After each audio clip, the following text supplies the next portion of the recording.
Hi, everyone. We welcome you to the Cluster Puck podcast, part of the MHRT network. Here at Center Ice, I am Nick. Unfortunately, no Brit this week.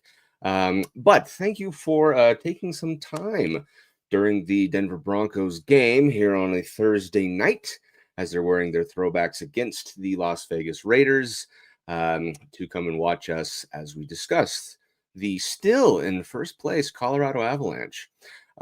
So before we begin, don't forget to like and subscribe, follow the MHRT network so you can get notified when shows like the Cluster Puck podcast go live. You can do so on the various social media platforms of your choosing. And if you want to follow us, we ask that you do so at the Cluster Puck podcast on Facebook and at Cluster Puck Avs on Twitter, Instagram, and Threads.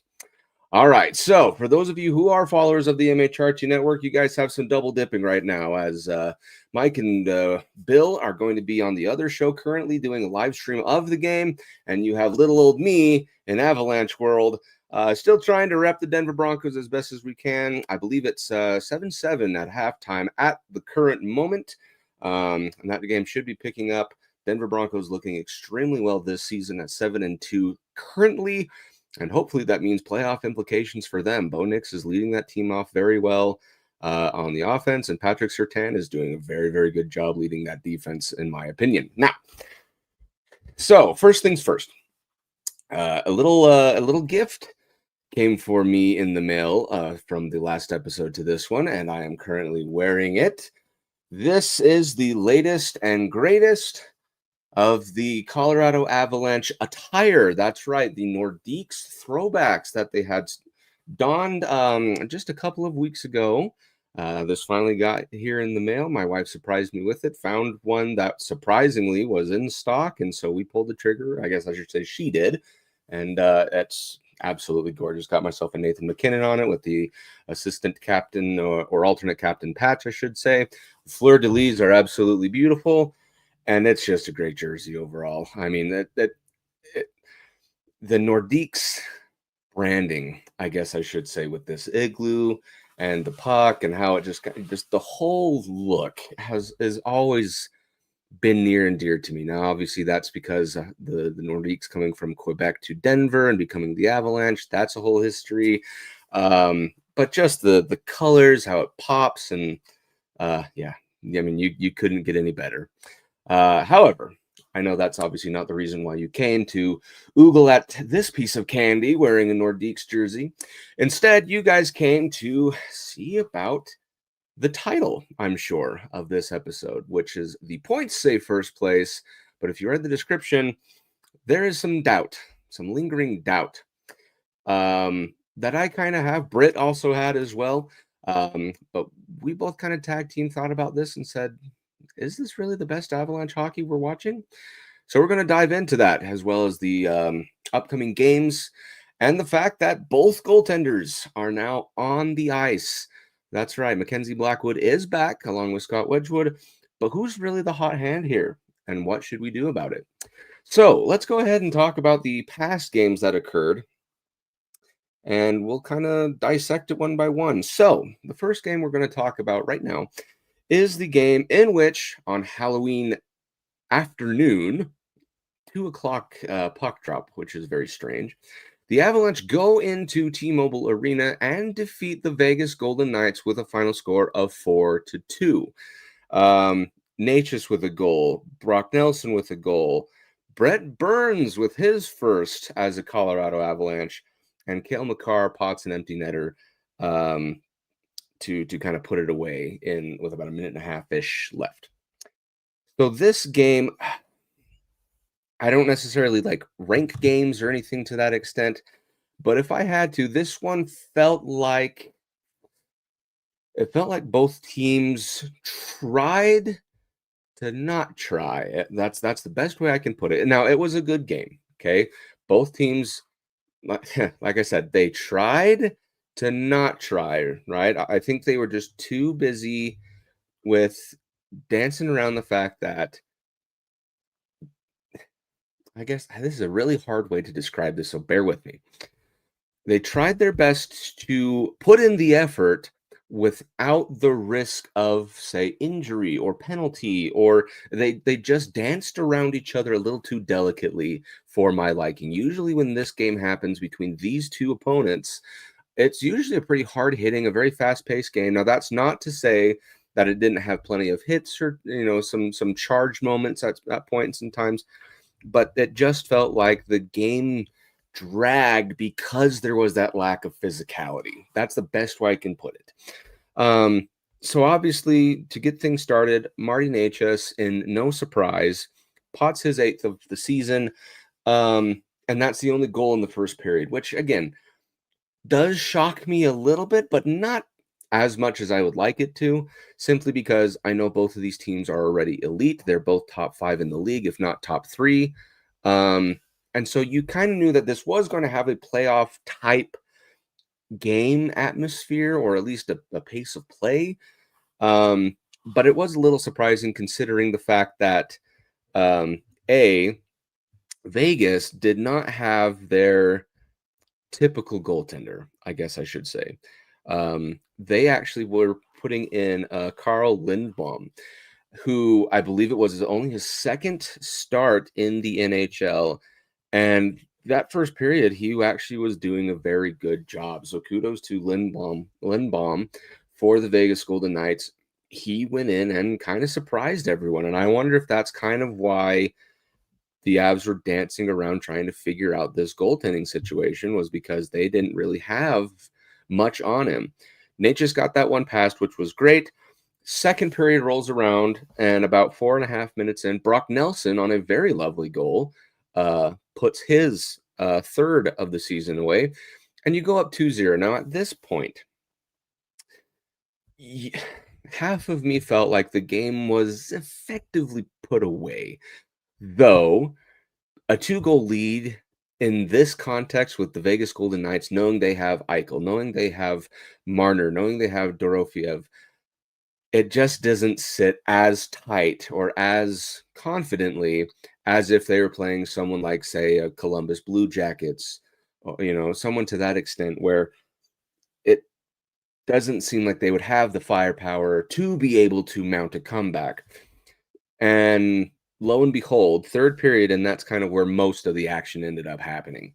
Tomas Hertl on the power play gets one past Wedgewood, and then it's suddenly a 2-1 game, and the momentum is going with the Vegas Golden Knights. And once again, a 2-goal lead against Vegas is one thing versus a 2-goal lead versus like a Columbus Blue Jackets at the current time, or a San Jose at the current time. You're getting to the point at this stage where you're halfway through the third period now. Something needs to happen. It's one of those where if it's late enough, a 2-goal lead could work. Well, Brett Burns ends up getting that particular goal. He actually does a very nice little swim move as he's coming down kind of the right side slot and just gets one past Lindblom. And it was really a very beautiful goal. And it was pretty fun to kind of see everyone kind of losing their minds on the ice and on the bench as well, just for Burnsy to go ahead and pop that. It was actually extremely fun. Mitch Marner then gets a goal a couple minutes later, not a long way later, and it was a very awkward angled goal. It was just one of those where you're just sitting there going like, in a million years, that angle would not make it work. It was all because Wedgewood was coming backward and kind of kicked it in. Just really unfortunate, right? One of those where the hockey gods are totally on Vegas's side for that one, and there's not much else you can say about it.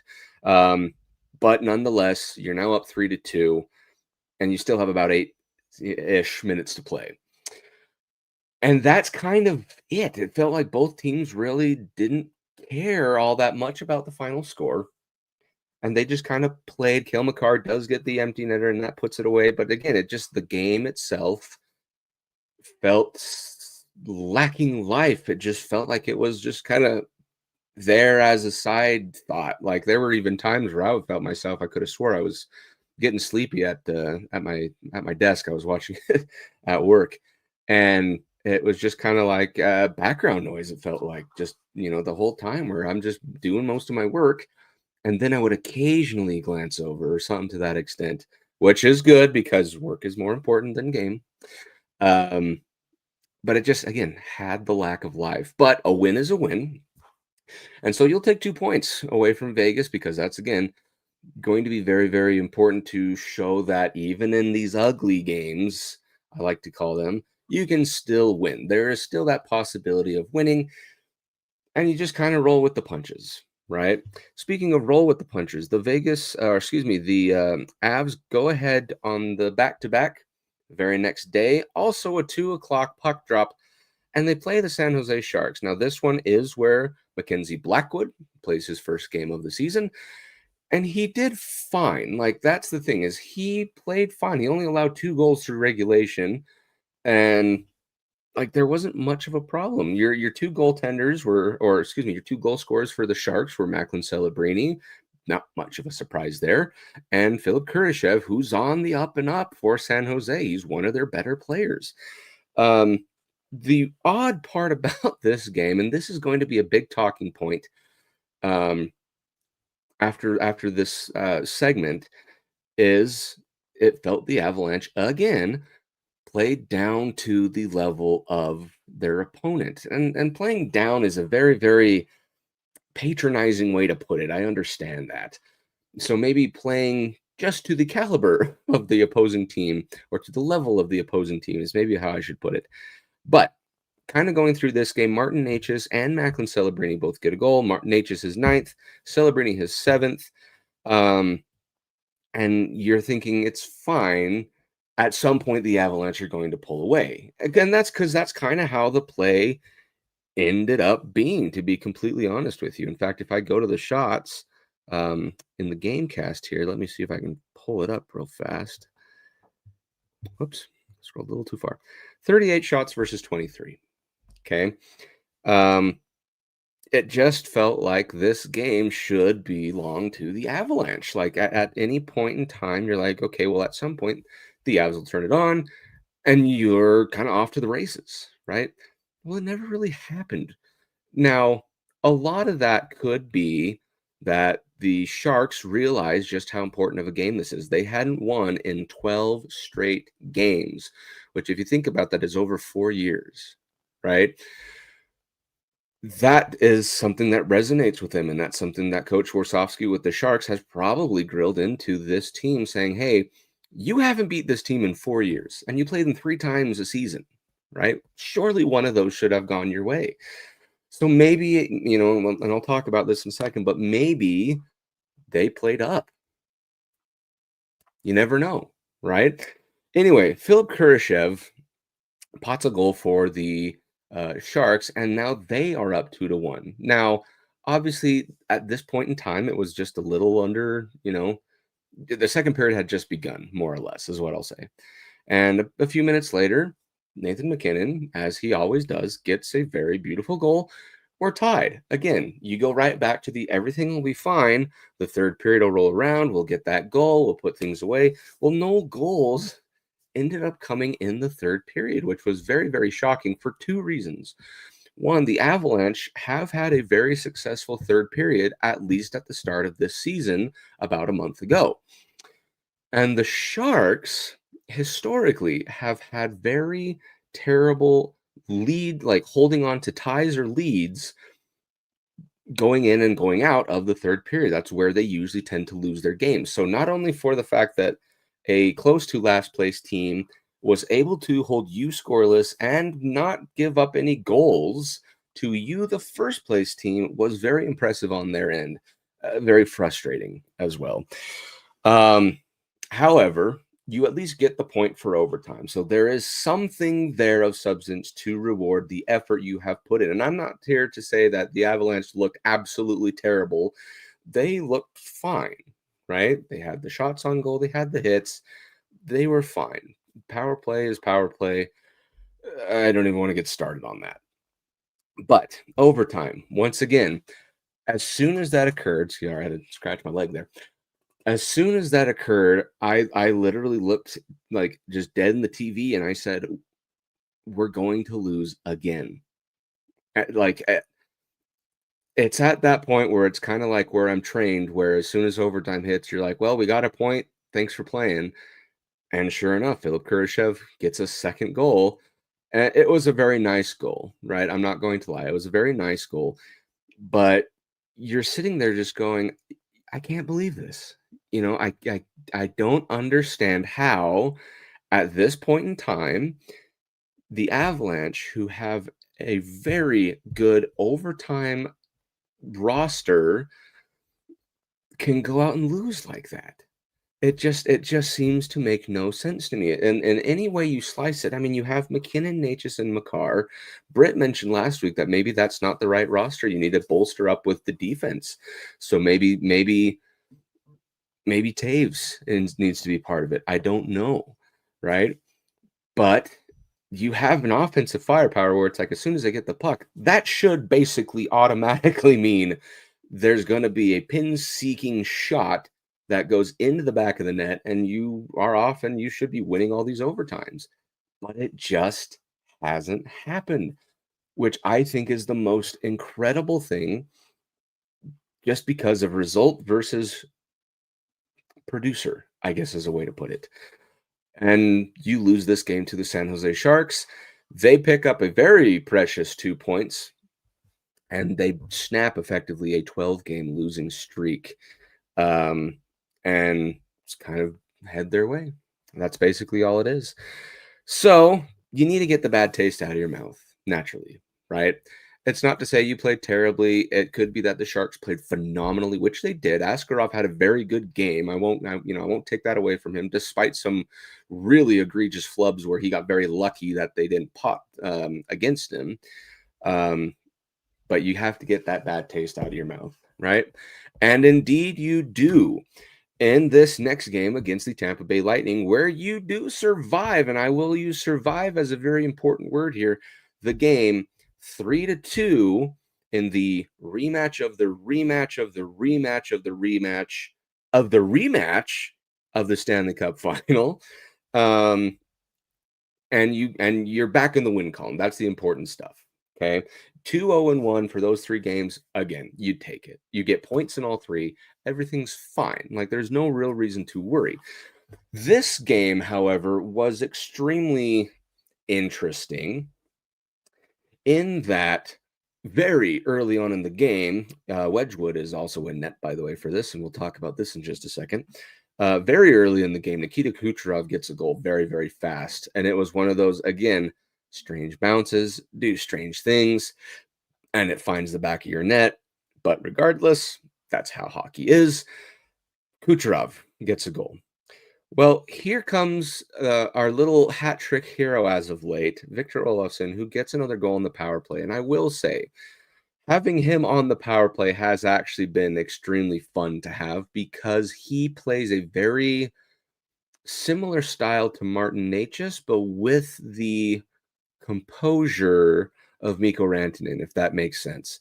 I can definitely see why Dave Hackstall has him on the first power play unit, because he's calculated, but also reckless enough that he's dangerous, if that makes sense.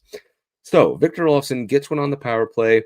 That's his 4th of the season, but then he gets another one in the second period to put the Avalanche up 2-1. Ross Colton gets another one. Not very long later, actually. I believe these goals were about a minute and some change between each other.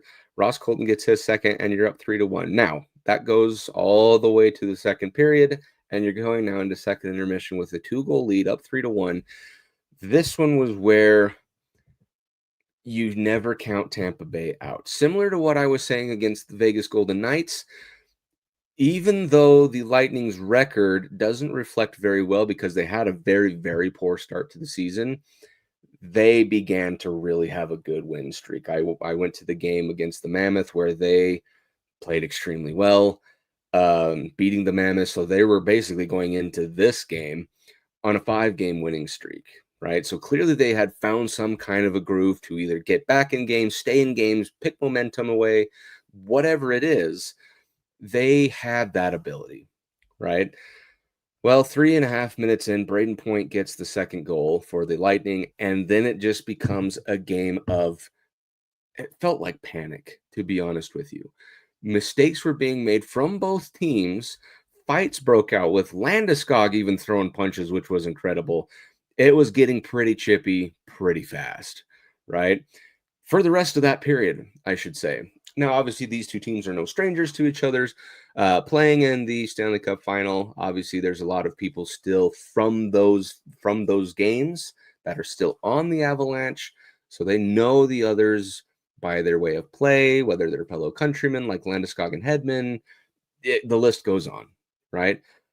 But this felt more like a game of survival instead of trying to get that one extra goal. It felt like the biggest game of keep away, despite the fact that the Avalanche continued to apply pressure. It felt like not pressure for the sake of, extending a lead, but pressure for the fact that you have the puck and they at least don't, right? It felt like the priority was to just have the puck rather than try and score the goal. So yes, you skate away and survive the game, but in this case, I kind of don't know if I like it, to be honest with you. A win's a win, and you'll take that, right? Everyone should take a win. But it just felt strange because that doesn't feel like Avalanche hockey. It never has. And that was the part that kind of confused me because it just felt like both teams wanted the puck possession more than they did produce with the puck, if that makes sense. A very strange way to look at it, I understand. But that's kind of just how I saw it. Was if you had the puck, it meant the other team didn't. For Tampa, yeah, they had priority, I'm sure, after they get possession to do something with it. But the Avs, it was just like, keep it and hold it. Don't do anything stupid. As long as they don't, if you do lose it, go get it back. And that was kind of it. So you skate away and you survive and everything's fine, right? It did get very, very kind of toward the last minute and a half. It got pretty scary, I guess is one way to put it. Did have you on the edge of your seat. But everything was fine at the end of the day. Now, those were the past games for the past week. Now let's kind of talk about a couple of things. First, as I kind of pointed out, this does stem from the San Jose Sharks game. Do the Avalanche have a problem playing down or playing to the level of their competition? This one's tough to say because it feels like, at least in that San Jose game, it was a meet me halfway type of situation where San Jose played up definitely, and the Avs sort of felt like they played down to that raised San Jose level. And it seems to be an issue, not in every game, right? Now, obviously, San Jose is just kind of the latest iteration to have this happen. But it seems like in those, you should be winning this without question games. More often than not, it's a nail biter where you do either lose in overtime like this, or you're barely skating away with a win where it's like you should have won 7-2. You were off to the races from the first period, but they just don't. And that has always, and again, it's been for the last 5 seasons. I can guarantee the last 5 seasons since the Avalanche have been one of those top contenders that they do this. Again, not every game, but more often than you'd like. A few games a season at the very least. And this was evidence of that. Now, I have to give credit again to San Jose. They understood that this was the first place Avalanche that they were playing, and so they put their best foot forward. They played an extremely, extremely good game. So it feels like right now, the answer to that question is not the fact that, let me see if I can do this again. It's not the fact that San Jose stays down here and the Avalanche are up here and they all of a sudden play right down to the level. But these ones, it feels like it's kind of a meet in the middle type situation. But there is still no reason that the Avs need to descend their pace or skill of play against their opponent. It's a very strange dynamic, and I feel like this does have a lot to do with how the Avalanche can lose games, like Boston, for example. Boston controlled the pace of play the entire game, right? The Avs had to play keep up. Same with that New Jersey games. And like, if the Avalanche don't have the pace of play or the momentum from the get-go that they can dictate throughout the rest of the game, that's where I think the issue lies. Because as soon as that pace is set, the Avalanche settle into it instead of taking command and setting it to the level that they play at. That's how you can see very quickly who's going to win a game earlier on in these runaway games, is because momentum stayed with one team and did not leave. That's kind of where I think the issue lies. And that's unfortunately what happened in the San Jose game. Despite the fact that you scored the first goal, the Sharks were the ones that were relentless, the ones who were continually applying pressure. They were very active on their PK, stuff to that, to that level where, yeah, the stats won't necessarily tell you the whole story, but the in-game, the effort, the drive, the need, the want, that's what told most of the story in this game. And I think the Avs just could not effectively keep up. And so that's where I think that these trap games lie, is because you settle, you get too comfortable. You think to yourself, oh, it's just this team will be fine. And that's where it ends up biting you, is because I think that the momentum and the drive are what you settle into. You get used to how they set the pace. And that's ultimately kind of what lulls you to sleep, so to speak. And you lose these types of games, if not wake up very, very late and escape with your life. So that's kind of where I'm looking at these types of things. Now, the question is, how do you fix that? Well, obviously, since I was saying pace of play is to control the pace of play. However, in games like these, where Britt and I will say this time in and time out, is to score early and to score often. Now, that's not to say that that automatically means the game of yours. In fact, the second New Jersey game was very evident of that, where not even a 5-0 lead was safe. And then all of a sudden, within 4.5 minutes, it was 5-4. But for teams like San Jose, 3 goals in the first period and you're up 3-0, it definitely feels like it's a lot more manageable. Even if San Jose were to get one, you could get one right back. Why? The momentum, the pace, the ability to score. You have the goalie's number. You know what you need to do. It becomes a lot more rhythmic, right? It becomes a lot more synchronized in the team chemistry if you're able to score early and often. It's how these teams click, right? And so that's kind of where I want to say the fix is with that exact type of thing. Because if I were to go for like the last, I don't know how many games here, let's see, 1 goal in the first period against the Tampa Bay Lightning. If I go to the San Jose game and I go and look at that, 1 goal in the first frame. If I were to go back again, back into October, let's go to Halloween where they play the Golden Knights. Let's see what that looked like. 1 goal in the first period. Again, you're scoring something, that's great, but New Jersey, 2 goals, that's better, right? I don't think there has been a place where the Avalanche have scored 3 goals in the first period to negate that kind of a thing. The other game against New Jersey, 2 goals in the first period, but that was just to tie the game back up, right? Anyway, I'm slicing it, I'm not seeing goals in the first period. A goal in the first period for the Boston game. Like, I can go on, but I won't. It's those types of games for those teams where especially you should be winning against, that if you get to that 3-goal mark in the first period, it feels a lot more manageable. Scoring early, like I said, scoring often, taking the wind out of their sails, sucking the air out of their lungs, whatever you want to call it, gut punches, momentum shifts, whatever it is.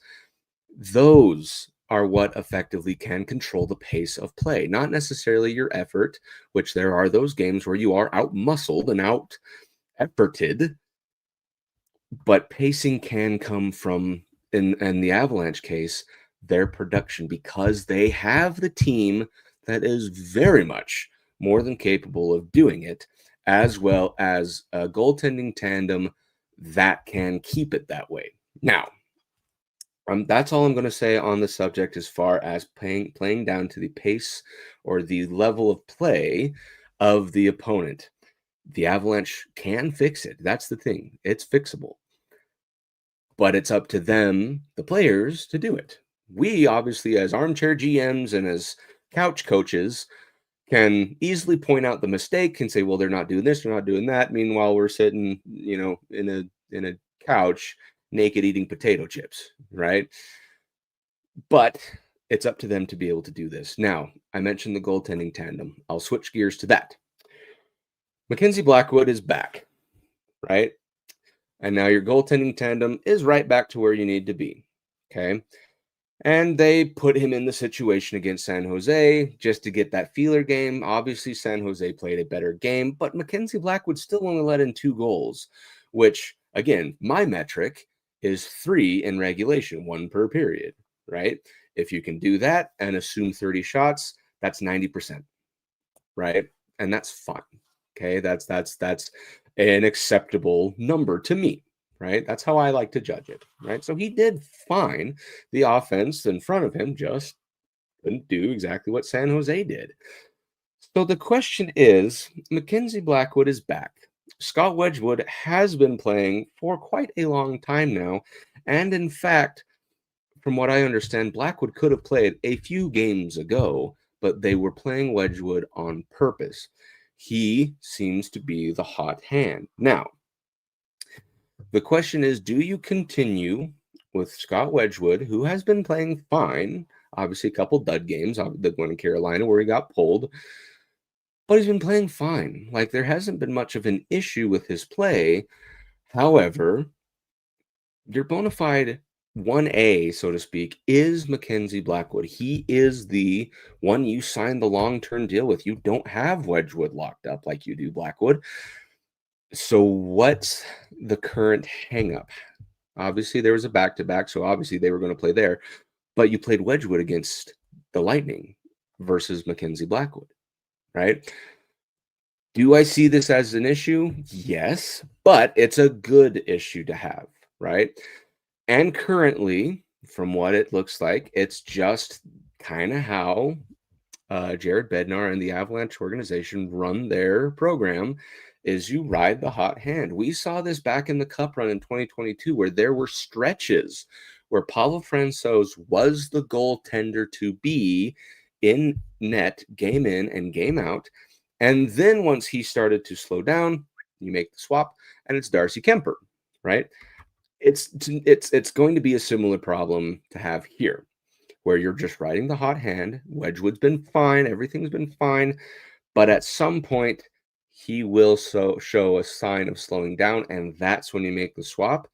And maybe at that point it just becomes 2 games on for Blackwood, 1 game on for Wedgewood, or something to that extent. Maybe it's at the point now where it's every other, similar to like a Boston situation from a couple of years ago, where they would just play between Swayman and Ullmark and just literally alternate games every single time because they were both at the exact same level. Maybe that's where they're at. But like I said, is it a problem? Yes, but it's a good problem to have, especially when you have 2 goaltenders that are trustworthy like this to keep the Avs in games for the majority of the time. And they both play sound hockey, sound goaltending, where as long as the offense is churning, they will do their jobs, right? And it's why you see something like the Avalanche still holding on to first place, and right now stole possession of first place. If I'm to go to the standings right now and pull up the standings, if the ESPN app would load, they are currently in sole possession of first place, right? And I believe it's 21 points. And the app needs to refresh. Of course it does. Standings, league, 21 points versus the Devils 20, Montreal's 20, Pittsburgh's 20, and then Winnipeg, Carolina, Utah, Detroit, and Boston's 18. So sole possession of first place at this current time, and they've had that or been tied with that lead since the beginning of the season. And I've said this again, or said it once, I'll say it again. But a lot of people and players for that matter are kind of like, yeah, it's early in the season, whatever. It is what, these games won't matter toward the end of the season. They do. I am now, from what happened last season, I am now a big believer in beginnings of the seasons can make a huge impact, especially when it comes to clambering for postseason position toward the end of the season. You're going to look back on these games where you're like, I can't believe they lost this one. How could they not pull this one out? Things to that extent where it's like, you can't, a loss is a loss. Regular season, as soon as that begins, points mean everything, right? And that's kind of now where I'm like, I'm glad we have the goaltending tandem that we do, because it produces this type of a result. Now, obviously, signing Natchez is a huge thing. Keeping Landeskog and Nichushkin healthy for them to be at the beginning of the season, and having a healthy team in general has made a huge difference. And we are seeing the fruits of that labor right now with this type of a start to the season through now the first almost quarter, hate saying that, of the season, right? And the Avs are doing great, right? I know I just complained for 36 and almost a half minutes about the Avalanche and how they're not doing this and that and the other, and yet here they are sitting in first place. I know it's petty of me. I should be grateful with what we're given, and I am. Okay. However, as a fan of the team and as someone who monitors and analyzes very closely these things, you cannot help but nitpick, right? When this type of stuff happens. Call it good coaching, I guess, from the couch. So that being said, great goaltending. The Avs are they're fine. The power play still could use some help. I'm not going to touch that, even though I really, really want to.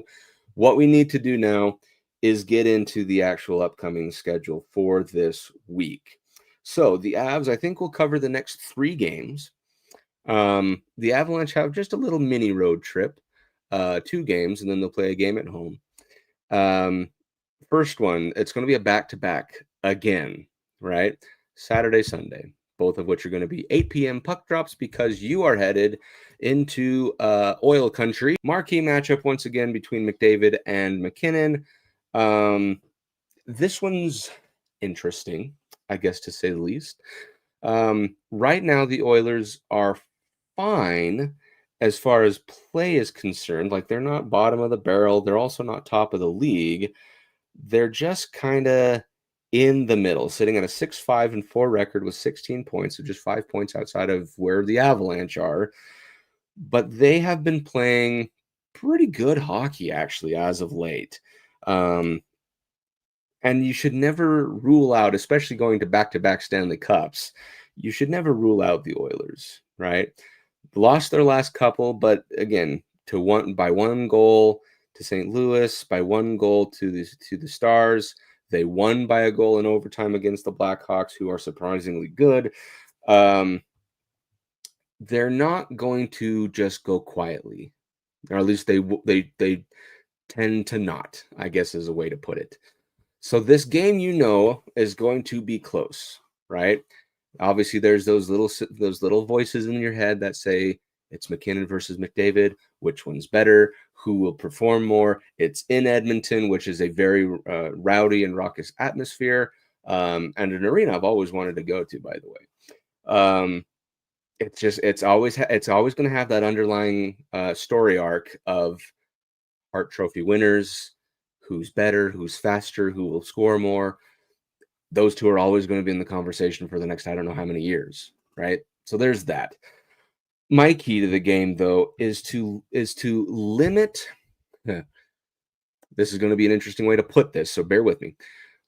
Limit when Edmonton scores, because inevitably they will.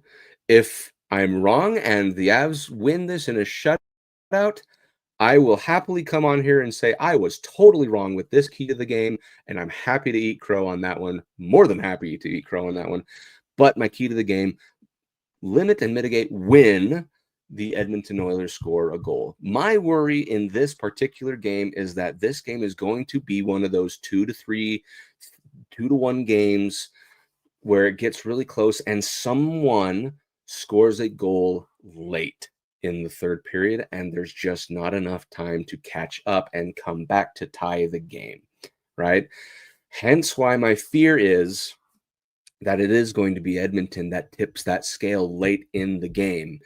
So the solution to that is to take away when they scored the goal prior, or even the one before that, to if you understand my drift.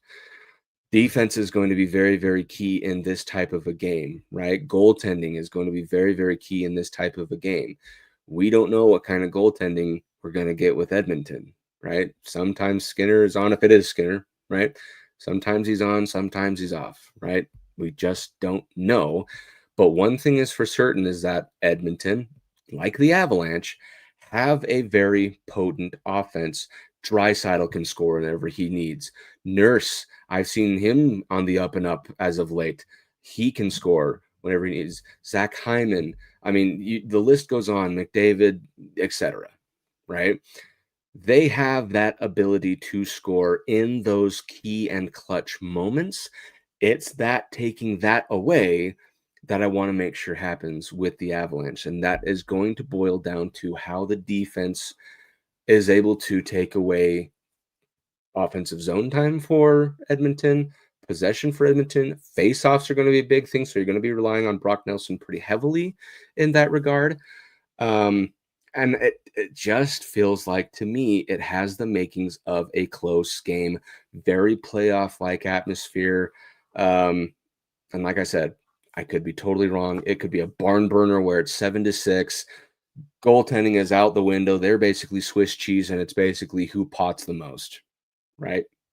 Could be that. Would it surprise me if this game went to overtime and beyond? No, it really wouldn't. But it doesn't have to, as long as the Avs are staying out of that penalty trouble, for sure, because Edmonton's penalty or power play is very lethal, and they're just taking care of the puck, right? If they're able to do that, unlike with what they did with Tampa, where it's a game of keep away, if they're able to do that and build upon it to find opportunities to score even more, that's the key, right? Of mitigating clutch opportunities for the Edmonton Oilers. Okay, so that's the first of the back-to-back. The next of the back-to-back is Sunday, which birthday game for me, which is really, really nice whenever there's a game on the birthday, which I think has happened in the last few years, which is great. The Avalanche are in beautiful Vancouver to play the Canucks. Again, another 8 p.m. Mountain Time puck drop, so a little late guy.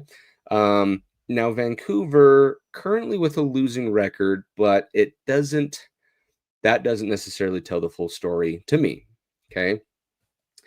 Vancouver, I have already seen play in person this year when my wife and I went to Dallas. They beat the Stars. Very odd when you're wearing a Stars jersey and you're happy that they lose, whatever. They have a very tricky dynamic in that their ups are very up and their lows are very low.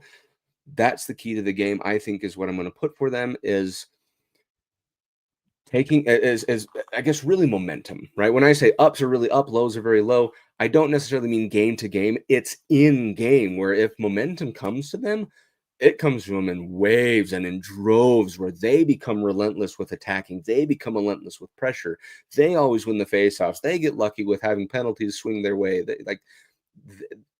Everything seems to go Vancouver's way when it's swinging their way, right? And I watched that happen where, Dallas at the game where I was at, Dallas had a 2-goal lead. Everything was fine. Everything was comfortable. And then Vancouver just took 3 goals the next thing you know, and the Stars were losing. It was like, you can't believe what happened. It happened so fast and so methodically correct and mathematically correct, and any way you slice it correct, that it got me to thinking this could be an issue for the Avalanche when they next play. And here we are. Okay. So keeping the ups away from them, right? That's going to be the big kicker. It's very similar to what we were seeing in previous games against previous opponents. And that's kind of going to be the name of the game, right? That same thing I was talking about earlier as far as momentum and pace, this is going to be one of those games where you're going to need to do it, right? Because if you lose it or you can't harbor it for even a small amount of time and get goals during that little era, then it's going to be Vancouver's game to control, right? And they play a very different style of hockey than the Avalanche, right? Um, with Hughes leading that defense, Garland doing a very phenomenal job on the offense. Same with Philip Hedl, who's been doing a very good job. Brock Besser, that he re-signed with them, and he's doing a very good job. They're just one of those teams where pace and momentum really means everything to them at this point in time. So that's my key to the game: is their ups cannot stay up, right? And their lows have to stay low. So that's my key to the game for Vancouver. Hopefully it's a nice little late birthday gift for me. 30 years old, guys. Yes. I can already feel my bones aching when I say that. Okay. The last one we'll talk about. This one's going to be a national broadcast game on Tuesday, the 11th, Little Veterans Day special for you guys. 7:30 Mountain Time puck drop, and this is against the Anaheim Ducks. Now, this ain't your dad's Ducks team, okay? This is a very good Anaheim Ducks team this season, at least right now. 9-3-1 record, and they're a top 10 team as it currently sits. Now, obviously, there's a lot of ties going on that gets them in there, but a top 10 team nonetheless. Chris Kreider, the acquisition of him has been great. Cutter Gauthier is phenomenal, right? This team, this Anaheim Ducks team, as it currently stands, has that potential to be, in my opinion, third place in the Pacific Division when everything is said and done. They have turned it around pretty well, and if they continue this pace, they're in the playoffs. Okay, that's my bold prediction as of right now. Okay, they went and beat the Stars in Dallas. They went and beat the Panthers 7-3. Right? They beat the Devils 4-1. Like, they beat all these contending teams and have done really good, or I guess have looked really good doing that. Right? So this game is going to be very, very interesting and not a game to be taken lightly anymore. And that's my key to the game, is that it ain't your dad's Ducks team from a few years ago. And I say dad's, but it ain't your yesteryear's Ducks team or whatever, where they were just kind of feeding toward the bottom. Everything wasn't, on paper you would have won, and in the game you won, and stuff like that. Like the Mammoth, they've turned around, right?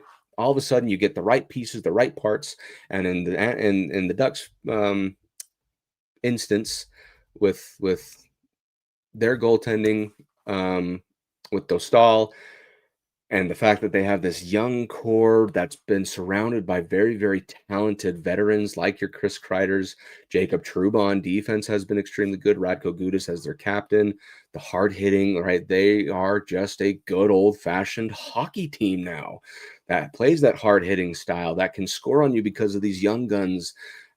They have this well-rounded team, and it's not just those big names that are scoring. It's all these. It trickles throughout their depth, and so that's so my key to the game is just to play with that urgency for the full 60 minutes. It's a classic response for me, I know, but there's no real other way to slice it other than urgency, not panic, is the name of the game, right? If you're keeping on that gas, right, every single minute, every single shift, it's a home game, so the crowd's obviously with you. The momentum should stay with you, right? If you're limiting those power play chances for Anaheim, if you're taking advantage of your power play chances, that might be the big, huge ticket item, is how often and how efficient you were on the power play, right? If you're playing that sound hockey, if goaltending is totally sound, if the skills and the passing and the playmaking and the creation ability are all firing on all cylinders, you really shouldn't have anything to worry about. However, history tells us that in these types of games, particularly with Anaheim and Colorado, Anaheim has that ability where they have your number, especially at home. I don't know why, but it's especially at home. These games have typically been close, for the last few seasons. And that's one thing I just want to go and get a 4-1 win, like a nice solid win, and kind of, clean the hands off and say, job well done. Everyone did their part, and you move on. Okay. It's not going to be an easy game anymore, right? This Ducks team is kind of, I don't want to say done with their rebuild, but they're done with the upbringings, the root system of the rebuild. And now they're going out and basically, kind of like with the Mammoth, playing with house money at this point in time, where they have the right pieces. Everyone, the cohesion's doing really well. That's not to say the Avalanche don't have that, but it's hard to unglue the glue when there is a very tight-knit team. The Florida Panthers, obviously winning 2 cups in a row, are very, very obvious examples of that. So my key to the game, again, urgency. Play 60 full minutes, and if overtime requires, which fingers crossed it doesn't, then 50 or 65 minutes, right? Whatever it needs to be. Mitigate your mistakes, play clean, keep your nose up, stay out of trouble, win your faceoffs, win your battles. Forechecking is going to be huge, I think. And if you're playing your cards right, you should be able to get goals to come your way naturally instead of forced. Okay, so that's going to be everything as far as games. I believe I owe, let's go into the next section. I had the song pulled up for this week's hockey hits of the week. Let me go ahead. Let's see. I had it pulled up. Let me get there real fast. Okay. So there they are. So this week's song, I was torn between a couple of them. Now, both of them are from an Irish punk band by the name of Flogging Molly. However, I have actually 2 of them, and I'm having a hard time figuring out which one I want to do. They're both really good, right? I think what I'm going to do is this. My song is going to be Wanderlust from Flogging Molly this week. In that the Avalanche are doing great, right? They have that wanderlust, so to speak, of going out there and producing good hockey games where they're winning at a great clip. They're in first place. They have no reason to not have a wanderlust. So I think that's what I'm ultimately going to give it to. The other one I was thinking of from Flogging Molly was, well, it didn't win. Maybe we'll use it in another one, so I won't spoil it.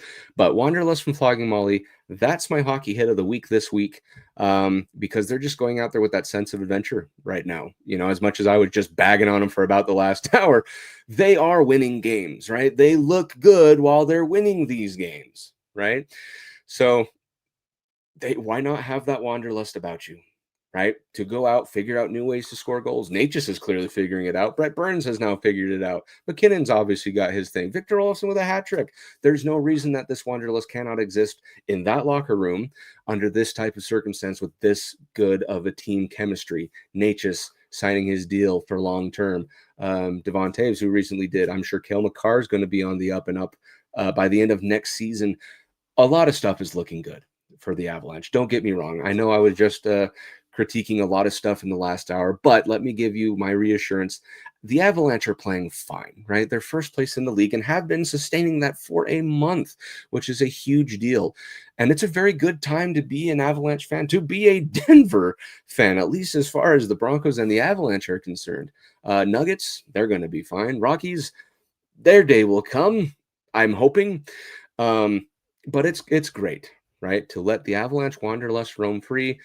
The only thing I would probably say that needs to have a little tick box or a tick next to that box is the power play. But hey, if you're winning games, what do I have to say, right?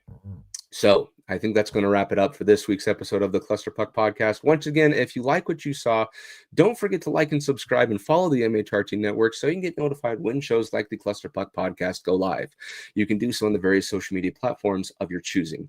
And if you want to follow us, we ask that you do so at the Cluster Puck Podcast on Facebook and at Cluster Puck Avs on Twitter, Instagram, and Threads. With that being said, let's go for 3-0. right? Let's have a perfect record. Let's have a lovely birthday gift on the 9th to celebrate 30 years of existence for me. That would mean a lot to me to have a nice little W in the column there. And we'll see what happens by this time next week. So with that being said, enjoy the weekend, everyone. Enjoy the back-to-back. And as always, go Avs go. Fast lane when I pass in the street, bag of money in the passenger seat. Simcoe's been asking for me on the road from the west to the east. Way up, I might never come down, cause the coast racking up the flame out. So high, I might never come down, so what, this is my lifestyle.